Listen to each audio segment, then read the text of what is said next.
Greetings, film fans. Lieutenant Fish here to bring the pain with another review. I meant to review an animation title sooner than this, but this film is a great one to lead off this category on the channel.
As always, apologies in advance for pronunciations.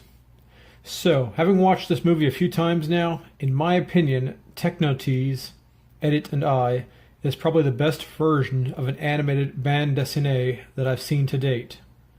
Granted, Technotise is a Serbian film based on a Serbian comic book, but to me, with the possible exception of Le Maître du Temps, which I hope to review in the future with its dedicated Mobius character designs, this movie feels more like an animated Euro graphic novel than anything else out there. Technotise Edit and I was written and directed by Aleksa Gajic, based on his comic book of the same name. Although from consulting Wikipedia it appears that the original comic featured the same characters but focused on a different plot thread. Compared to the average anime feature film, franchise-based or otherwise, I found the plot of this movie to be refreshingly straightforward and lacking in irrelevant metaphysical nonsense and gobbledygook. Dare I say it, conceptually, I believe this handles the cyberpunk themes of futurism, humanity, self, and consciousness in a more accessible format than even Ghost in the Shell. Note that I use the word accessible, not better overall. Set in Belgrade, 2074, the story follows Edith Stefanovic, a young student voiced by Sanda Knežević, who is in danger of failing out of her academic program unless she can pass a specific exam. Rather than buckle down and focus on her studies in the short term, she opts for an apparently popular shortcut, leasing a mimetic learning implant chip to help her memorize the required information for her test, from a friend who apparently deals regularly in substances both chemical and technological, even though she'll lose all the information as soon as the chip is removed. All seems to be going according to plan until her part-time job takes a turn for the strange. Edith is working as a caregiver to an apparent autistic savant named Abel. Abel was formerly a gifted mathematician, but his studies on esoteric formula proved more fruitful than expected, resulting in a very unique result. A graphical representation of a universal system that resulted in Abel essentially shutting down mentally. The facility where he resides and where Edit works is still trying to break down and understand the formula, though, to no apparent effect, until Edit, with her chip implanted, views it. This experience invokes a chain reaction, and I'll skip the spoilers, but it's a sure bet that those tough-looking folks trying to track her down and perform some rather extremely invasive surgery don't have her best interests in mind. But why are they after her? Suffice to say, Technotise takes a very unique perspective on identity, AI, and the concept of self, and more importantly, the aspects of self-sacrifice to a degree not often found in popular media. I believe the difference in tone and style comes in part from its distinctly Eastern European origin.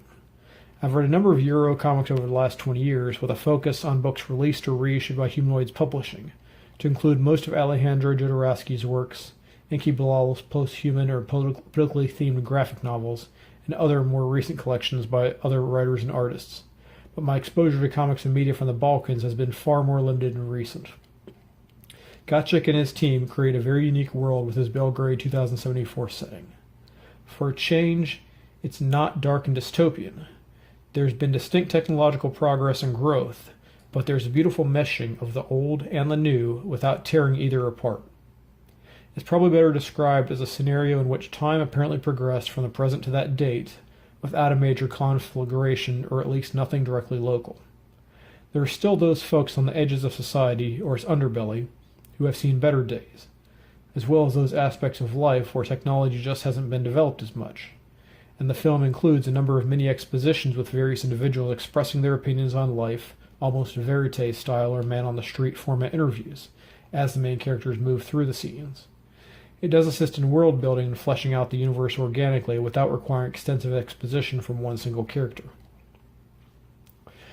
But this is an animated film, so let's discuss the animation. It's refreshing to see a feature film that isn't strictly CGI, but clearly there are budget constraints for making a feature-length film with these futuristic themes and designs. There are a variety of animation formats used in various combinations, including strictly hand-drawn elements, vector-drawn portions, and full CGI portions. Most shots appear to have been a combination of at least two of these formats, but I'd defer to someone with more technical experience to better explain the breakdown. Sadly, the making of featurette included on the DVD isn't subtitled, so I can't give a lot more details on the technical aspects. Honestly, there are a few scenes where the animation doesn't appear much more detailed than an animated comic, but those are the distinct minority. In general, the character animation seems a little limited in the general interactions, although in the larger scenes it meshes better. And some of the faster-paced scenes, such as any portions featuring the hoverboards, look incredibly good, regardless of the background or setting. The voice acting and characterizations are all excellent and seem realistic.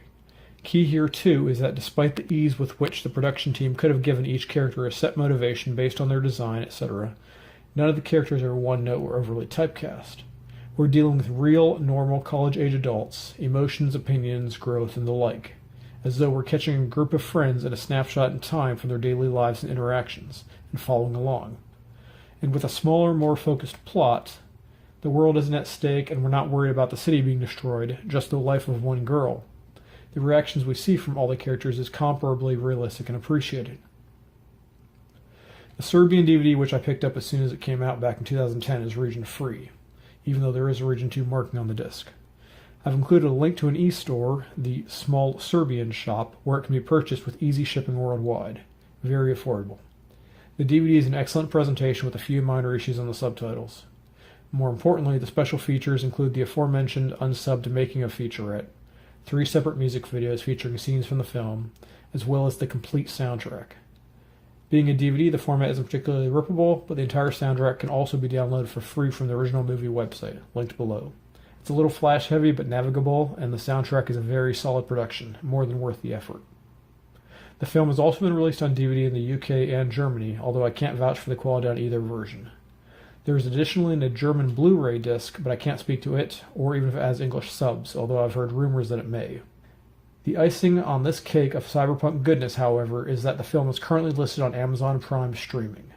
No excuse not to give this film a watch while you have the chance. It's an excellent presentation there, it looks about the same as the DVD, same subtitles, everything else. Highly recommended. Cyberpunk is hard to do right, it's tough to make something that works realistically and thematically, and stays consistent. And I love being able to promote a project where it works. Technotise, Edit and I is highly recommended and definitely worth checking out. Support quality filmmaking where you find it. As always, if you like the channel, please subscribe, leave a comment, new reviews on Thursdays, other videos when I get the chance. Lieutenant Fish, out.